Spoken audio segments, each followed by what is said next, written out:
Ayan, isa pong magandang araw sa ating lahat. So, ngayon po ay nais ko po kayong balitaan sa kung kamusta po ba ang paghahanap namin ng bahay at lupa para po kay Ronel at sa kanyang pamilya.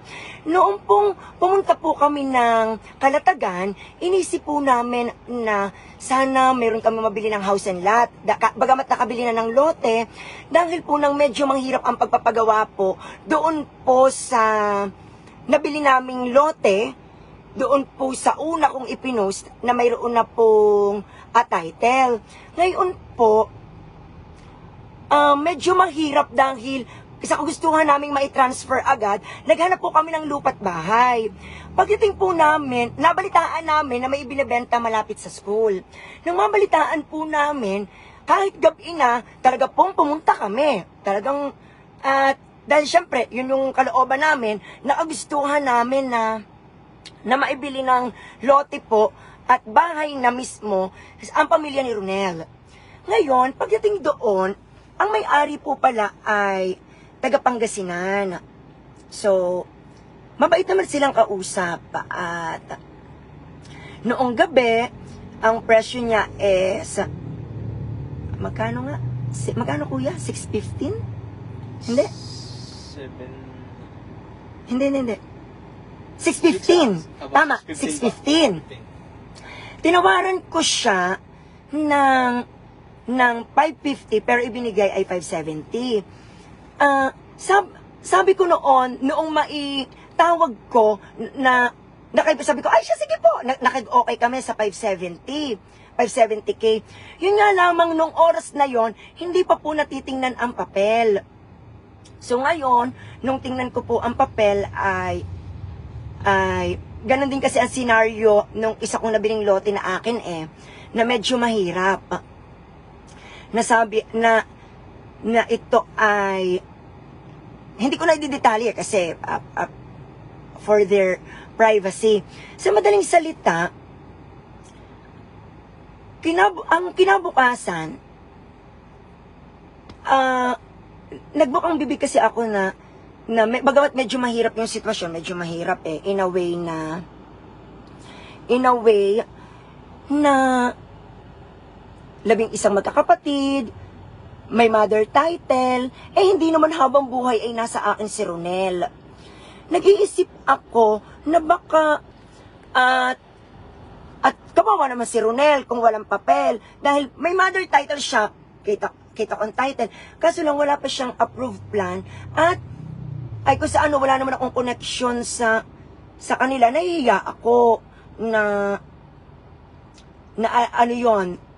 nahihiya ako na baka pagdating ng araw, wala na sa akin si Ronel, o kaya ay, syempre hindi natin masabi ang sitwasyon So, dapat, pag bumili ng lote at ng bahay, dapat, may sigurado ko na walang problema. Kasi gano'n naman talaga.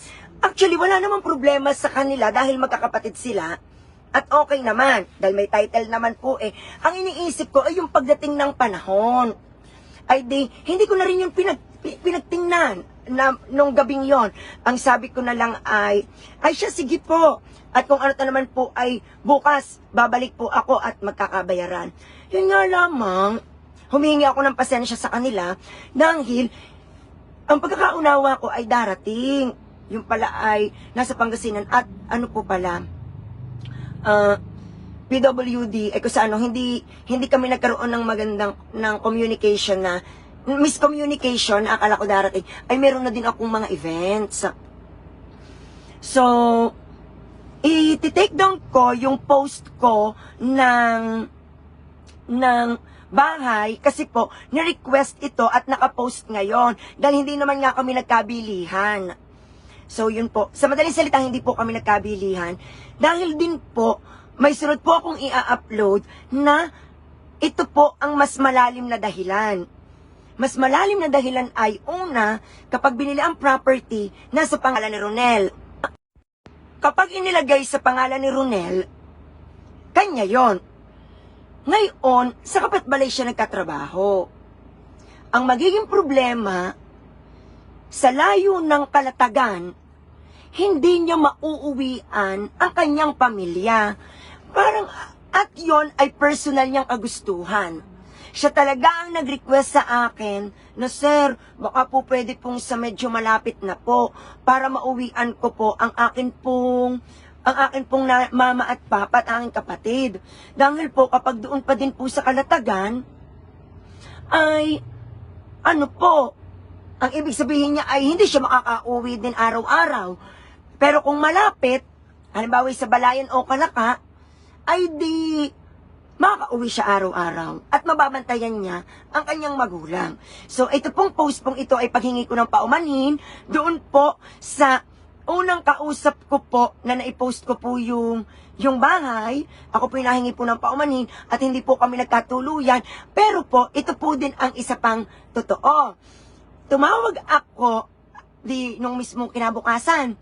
Noong gabi, tumawag ako doon sa kapatid, na hindi na ako mag-mention ng pangalan, kung nasaan na. At para ako, kung uuwi na talaga, kung nasa biyahe na, ay di ako makikipag-intindihan.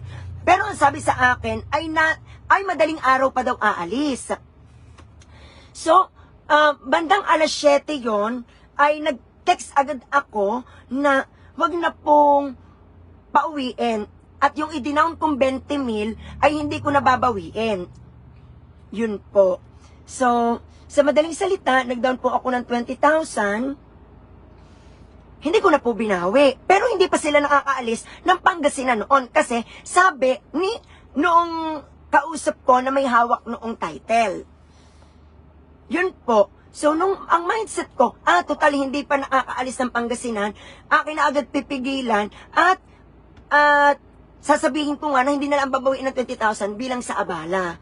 Yun po. So, yun po ang nangyari po. Kaya po, ang hinanap po na namin ay lupa't bahay na may solo title. At bukod po sa may solo title, ay sa medyo malapit po kay Ronel para mauwian po niya ang kanyang pamilya. Paghingi po ng paumanhin, doon po sa pamilya po noong pong una namin kausap sa bahay, dahil po na-i-post ko po. Pero po, wala pong masamang intensyon yon kasi alam naman nilang nag-vlog ako. At kaya din po ako nag-live dahil po nag-post sila na paki-take down daw po ng post. Kaya po, iti-take down ko po ang post para lamang po alam po ninyo. Ano po?